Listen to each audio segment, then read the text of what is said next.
You Can't Cheat an Honest Man is certainly an interesting film. This was released in 1939. It's directed by George Marshall and Edward F. Cline, written by Everett Freeman, Richard Mack, and George Marion Jr., with a story by Charles Bogle, which I'll talk more about in a moment, with a cast including W.C. Fields and various others. And I actually wanted to watch this because I'm currently reading Hollywood is a Four-Letter Town by James Bacon. I'm only a few chapters in, as I only started it last night. So far, I recommend it. And in this book, he talks about this film. Bacon talks about this film and W.C. Fields' behaviour surrounding the film. And I'm not going to go into too much detail, partly because I do recommend the book, at least so far, so I don't want to spoil it in case you do read it. But he had some questionable behaviours. He was starring in it, of course, but he's also supposed to be writing it. And Charles Bogle is actually one of his pseudonyms. W.C. Fields would write under this name. And according to the book, I obviously don't have any way to fact check this, but according to the book, Fields' behaviour made the film really difficult.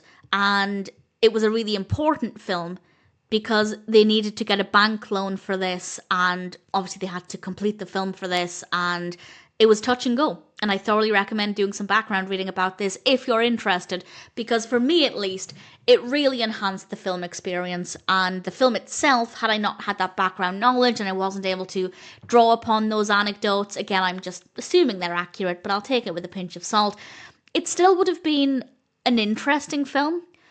But I also think the pacing's not the best, and I got sick of the sight of the ventriloquist dummy, but that one's more of a personal issue.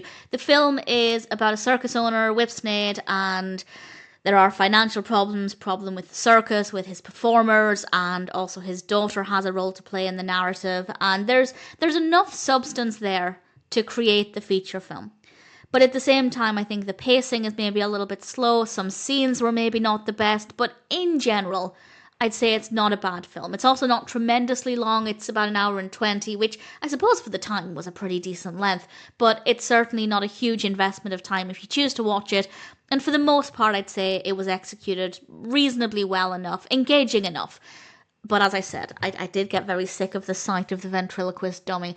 I don't mind ventriloquist dummies in horror films, because they're meant to be scary, but I do find them in reality to be really unnerving, and I didn't like looking at it very much, so that part of it I didn't love, but that is a personal issue. But that's worth bearing in mind that if, like me, you don't love them, you don't find them very comfortable to look at, that could be an issue. But it wasn't an issue to the point where I couldn't watch the film, but it was just one more reason on top of the slow-ish narrative that meant I didn't completely love it, but having the background potential anecdotes, making it more interesting, definitely enhanced the experience. And that's why I recommend, if you're interested, reading the book first, or at least reading the chapter of James Bacon's book, because I do think it made it a bit more interesting. The characters are very, very well written. Whipsnade is certainly an interesting character. W.C. Fields gave an interesting performance. Again, there's more about that in the book that's certainly really fascinating and really paints a very interesting picture of Fields as an individual. So I do thoroughly recommend exploring that if you're interested. I don't know if I would have enjoyed it as much had I not read the book, because while the concept does appeal to me, I love films set in circuses. I hate the circus in real life, very scared of it. But in films, I think it's a really great fun setting. And I do think for the most part, they utilised it, the characters, well enough, the setting. So it's not that it's underdeveloped. I think just it was maybe a little bit slow here and there. But when you read the background information in James Bacon's book, you can maybe understand why that would be the case. Fascinating is a bit of film history. In terms of being entertaining, I'd say it's moderately entertaining.